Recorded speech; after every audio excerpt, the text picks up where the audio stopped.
Shalom sobat-sobat yang dikasihi Tuhan, ada kabar sukacita yang hendak saya sampaikan kepada Anda semuanya.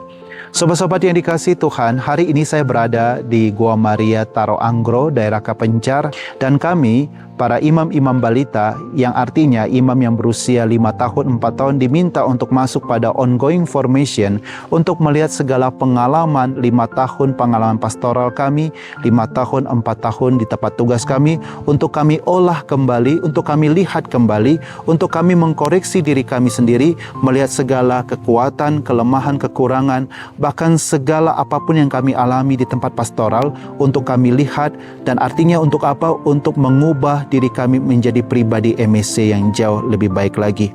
Sobat-sobat yang dikasihi Tuhan, saya masih ingat ketika saya di postulat yang saat ini, yang dulunya bernama pranovisiat, yang saat ini bernama postulat, kami diminta juga banyak untuk melihat diri kami sendiri, men-sharingkan, merefleksikan pengalaman hidup kami, dan kami juga diminta untuk banyak melihat segala kekuatan, kelebihan, bahkan kelemahan, kekurangan dalam diri kami, supaya apa?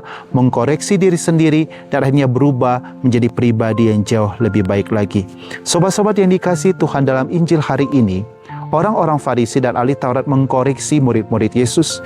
Mereka melayangkan koreksi itu kepada Tuhan Yesus.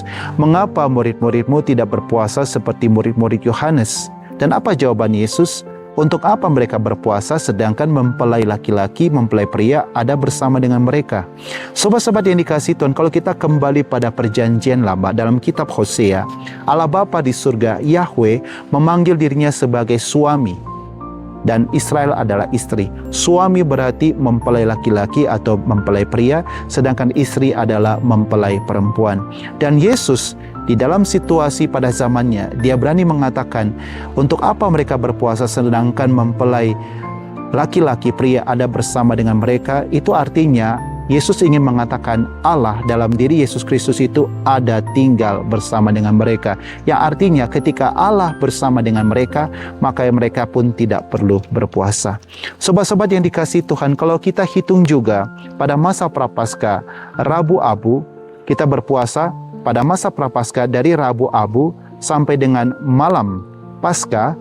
Kalau kita hitung semuanya, maka itu hari Minggu tidak dihitung. Mengapa demikian? Pada hari Minggu, Yesus hadir dalam peran Ekaristi. Maka domba-domba Yesus, umat Tuhan Yesus tidak perlu berpuasa. Karena apa? Mempelai laki-laki hadir bersama dengan umatnya. Maka itu masa Prapaskah, kalau kita hitung dari Rabu Abu sampai dengan malam Paskah dan tidak dimasukkan pada hari Minggu, pada hari Minggu tidak dihitung, maka itu jumlahnya tepat 40 hari. Dan Tuhan Yesus juga memberikan satu makna puasa yang baru. Puasa yang lama berarti membersihkan diri, tetapi makna dari puasa yang baru adalah menantikan kedatangan mempelai laki-laki yang kedua. Dan ini adalah ajaran yang baru dan mesti disimpan pada komunitas yang baru, yaitu kantong anggur yang baru. Anggur yang baru itu adalah ajaran yang baru dan disimpan dalam kantong anggur yang baru. Sobat-sobat yang dikasihi Tuhan, apa yang Yesus katakan kepada orang-orang Farisi dan ahli Taurat sebenarnya untuk menegur orang-orang Farisi dan ahli Taurat yang selama ini sibuk mengkoreksi orang lain tetapi kurang mengkoreksi diri sendiri. Mereka menjalankan segala ritus keagamaan dengan sangat ketat dan kaku, tetapi sayang apa yang mereka jalankan itu ternyata tidak mengubah hidup mereka. Mengapa demikian? Karena sibuk melihat orang lain tanpa melihat diri sendiri. Sobat-sobat yang dikasihi Tuhan, dari ini semua kita bisa melihat bahwa pentingnya mengkoreksi diri sendiri. Dengan mengkoreksi diri sendiri, sibuk mengkoreksi diri sendiri, kita melihat diri kita sendiri, melihat segala kelebihan, kekuatan, bahkan kelemahan-kelemahan kita, kita bisa berubah menjadi pribadi yang baru. Dalam Injil hari ini juga kita diminta untuk tidak sibuk melihat kelemahan orang lain, tetapi lihatlah, koreksilah dirimu kita sendiri, supaya kita bisa berubah menjadi pribadi yang baru. Shalom, Tuhan memberkati Anda semuanya.